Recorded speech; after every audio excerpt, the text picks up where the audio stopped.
الله لا إله إلا هو الحي القيوم لا تأخذه سنة ولا نوم له ما في السماوات وما في الأرض من ذا الذي يشفع عنده إلا بإذنه يعلم ما بين أيديهم وما خلفهم ولا يحيطون بشيء من علمه إلا بما شاء وسع كرسيه السماوات والأرض ولا يؤوده حفظهما وهو العلي العظيم. بسم الله الرحمن الرحيم.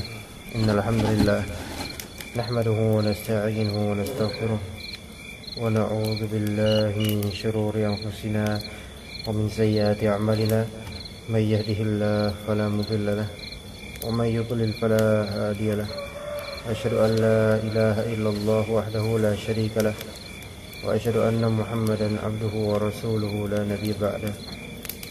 اللهم إنا نسألك علما نافعا ورزقا طيبا وعملا متقبلا. اللهم علمنا ما جهلنا وانفعنا بما علمتنا وزدنا بكرمتك علما نافعا يا رب العالمين. Kita lanjutkan halaman 36 dari kitab zikir, doa dan perbuatan yang dapat mengusir syaitan biiznillah. Yang ketiga adalah meluruskan dan merapatkan barisan shaf dalam salat dapat mengusir syaitan. Jadi lurus, ya sejajar dan juga rapat. Bukan sekadar lurus saja namun tidak rapat, tapi lurus dan rapat, dan juga diusahakan menghadap ke kiblat, ke jemarinya, kakinya menghadap ke kiblat lurus gitu. Langsung kiblat. Assalamualaikum warahmatullahi wabarakatuh. Yang pertama, Abu Daud, Ahmad dan selainnya meriwayatkan dari Anas bin Malik radhiyallahu anhu dari Rasulullah sallallahu alaihi wasallam, beliau bersabda, "Russu sufufakum wa qaribu bainaha wa hadhu bil a'naq fawalladhi nafsi biyadihi inni la ara asy-syaitana yadkhulu min khalalis saffi ka'annaha al-hadath." Kata Rasulullah sallallahu alaihi wasallam, "Russu sufufakum." Rusu, rapatkanlah. Ya, rasa ya rusu artinya merapatkan. Kalau tarasa ya tarasa artinya saling merapatkan. Jadi kadang tarasu artinya saling merapatkanlah. Nah, di sini rusu merapatkanlah. Sufufakum jama' dari saf, itu saf-saf kalian. Wa qaribu bainaha. Qaraba yuqaribu yaitu mendekatkanlah, saling dekatkanlah saf-saf kalian. Dirapatkan, dekatkan. Wa hadhu bil a'naq. Hadha yuhadhi, hadha yahudhu. Artinya sejajarkan. Sejajarkanlah dengan leher-lehernya itu sejajar. Fa walladhi nafsi biyadihi, demi zat yang jiwa saya berada di tangannya, inni la ara syaitana yadkhulu min khalalis saf, sesungguhnya saya melihat, benar-benar melihat. Jadi dengan adanya inna harfu musyabbah bil fi'il ta'kid, penguatan, kemudian lam zaidah sebelum lafal ara, itu juga untuk penguatan. Sesungguhnya saya melihat syaitan yadkhulu min khalalis saf, yadkhul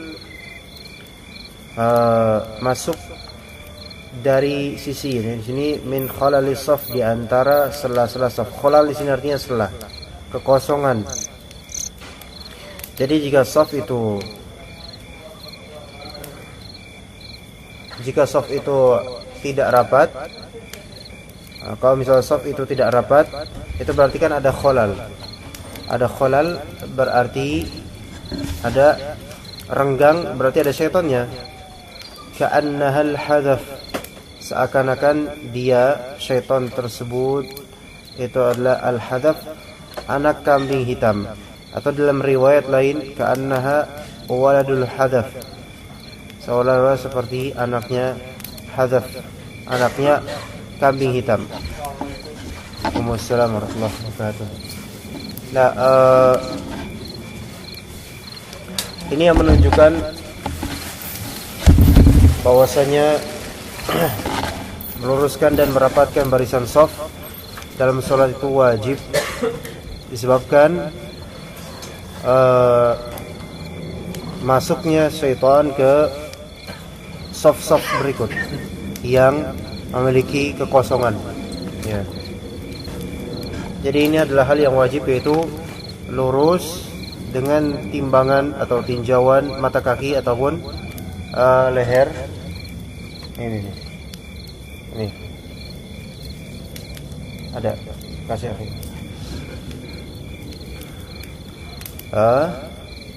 Kemudian ya lurus dan juga rapat. Ya, jadi ingat ketika misalnya ini memang bakal melindungi dari syaitan salat kita, maka itu kan wajib. Ya, kita nggak bakal bisa khusyuk, sementara khusyuk merupakan kewajiban dalam salat. Sehingga kita harus melakukan ini. Kemudian hadis riwayat Abu Dawud meriwayatkan dari An-Nu'man bin Bashir radhiyallahu anhu, ia berkata, Aqbala Rasulullah sallallahu alaihi wasallam 'ala an-nasi biwajhihi faqala aqimu sufufakum.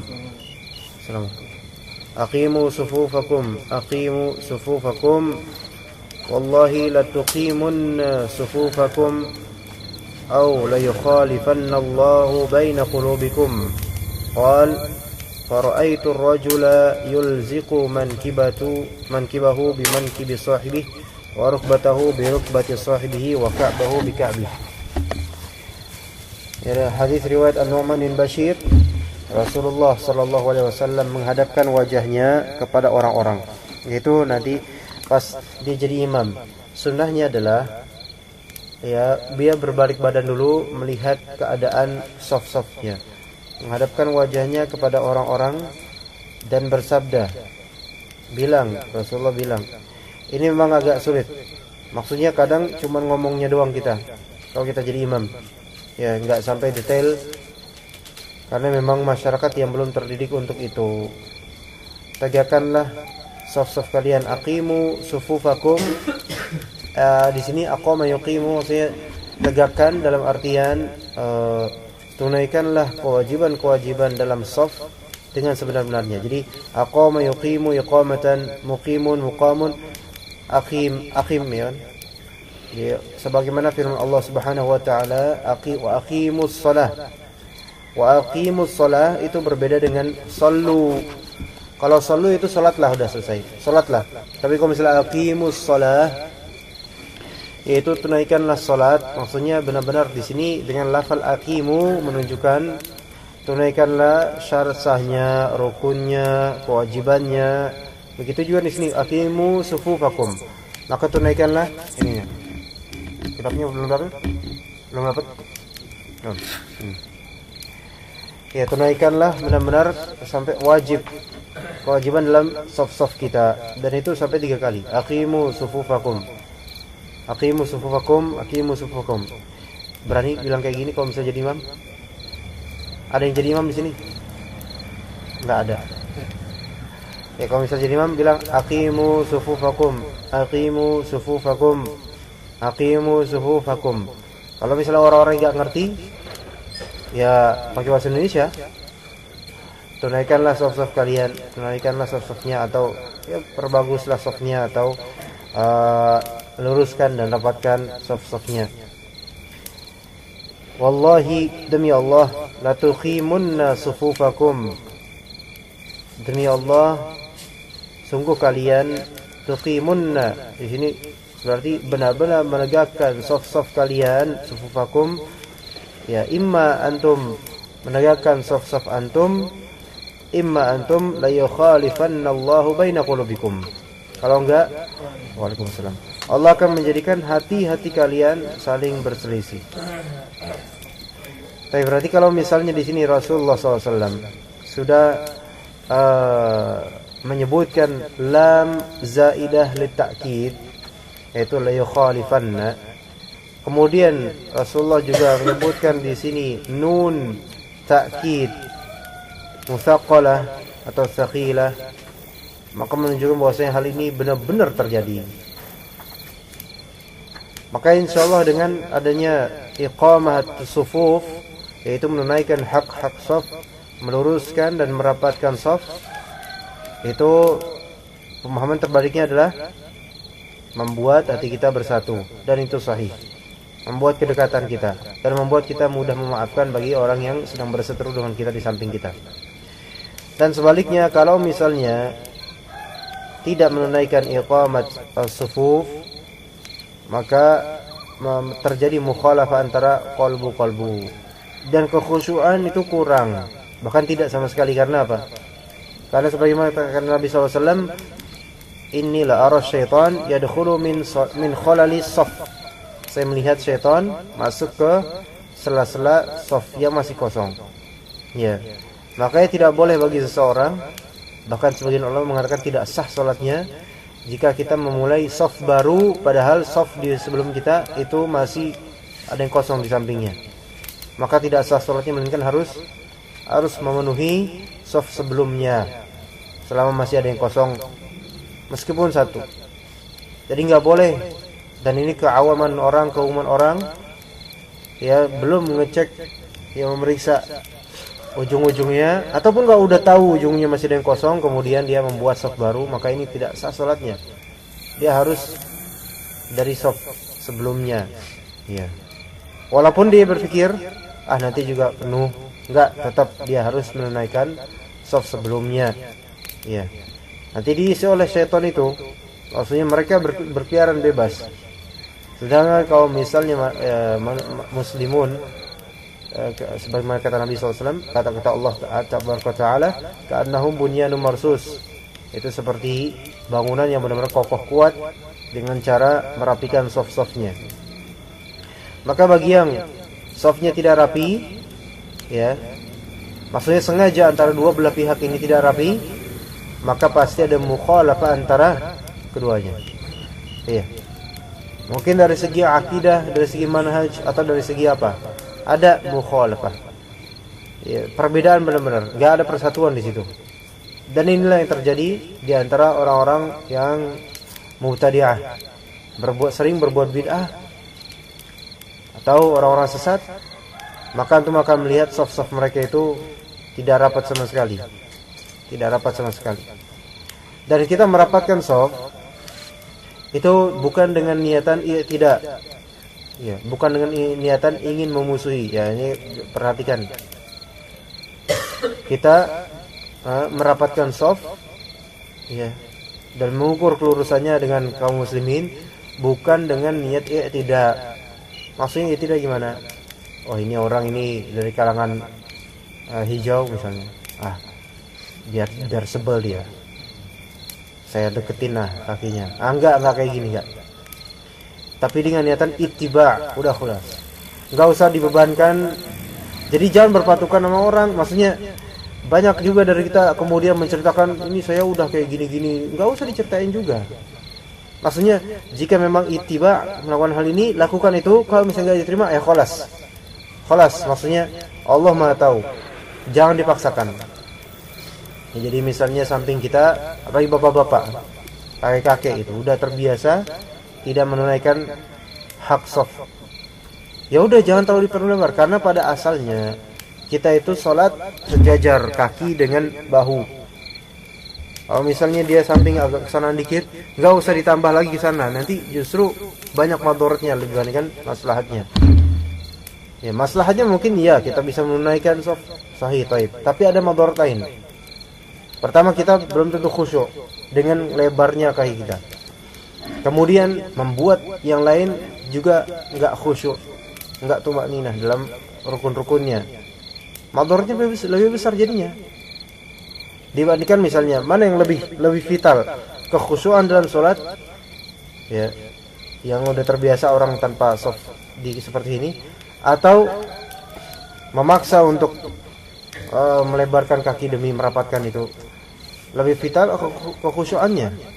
Bahkan bisa jadi memaksakan untuk merapatkan kaki ke orang, itu membuat dia itu enggak khusyuk dan bahkan marah-marah dalam salatnya. Dan ini kan memberikan madarat baru. Ya. Memberikan madarat baru, dan ini enggak boleh. Maka kita perhatikan di sini. Jangan sampai kita menjadi penyebab orang malah kehilangan salatnya sendiri gara-gara kita. Ya. Dan belum tentu juga kita dapat salat terbaik karena pikiran. Contoh misal bawa anak yang rewel juga seperti itu.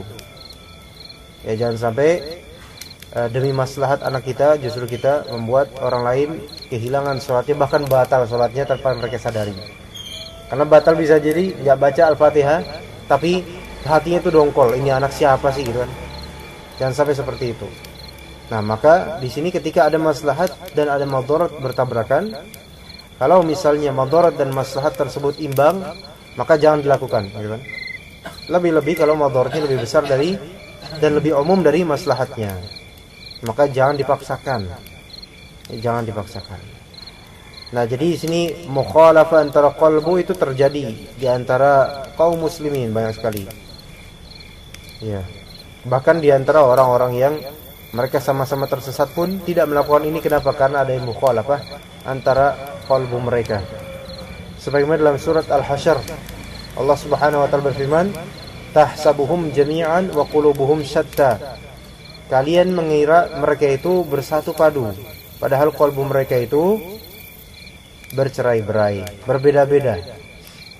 Ya, jadi qalbu orang-orang munafik, orang-orang musyrikin, orang-orang mubtadi'ah, yakinlah mereka itu sebenarnya saling berbeda-beda, bahkan saling memusuhi satu sama lain, tidak dalam bab nasihat, melainkan dalam bab hasad biasanya. Na'udzubillah.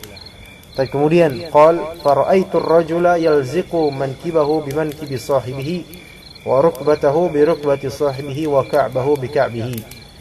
Kemudian perawi berkata, maka aku menyaksikan, ini sahabat, menyaksikan seseorang menempelkan bahunya dengan bahu-bahu temannya. Tempel. Asli seperti itu, asli nempel.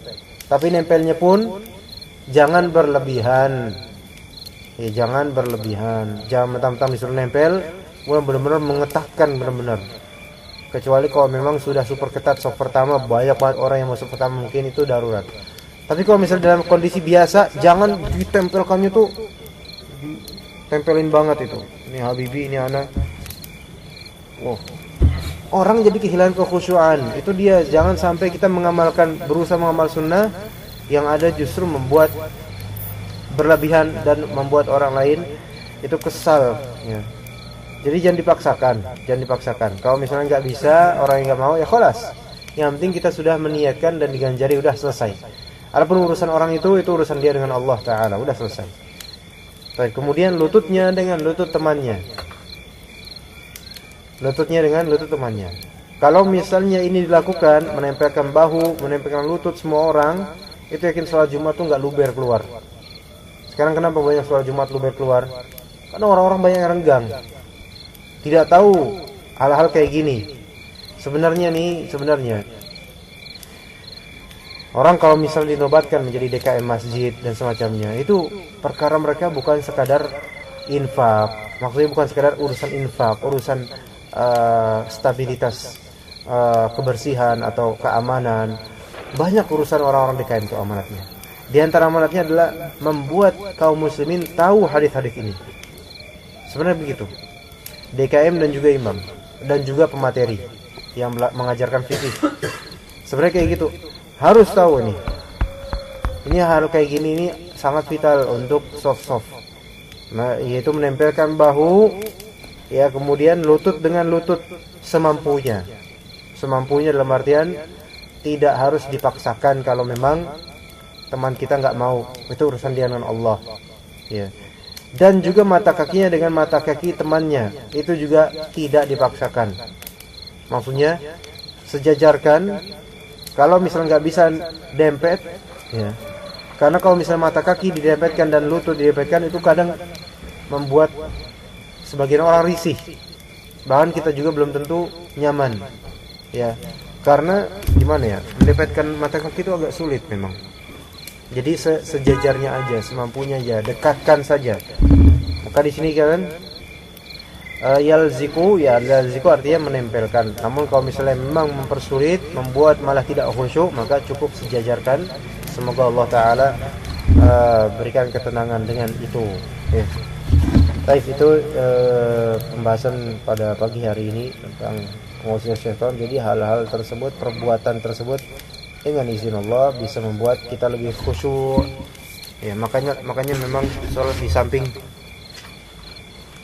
ahlus sunnah yang berilmu dan tahu hadis ini, itu membuat kita lebih khusyuk dibandingkan sholat dengan orang yang tidak tahu.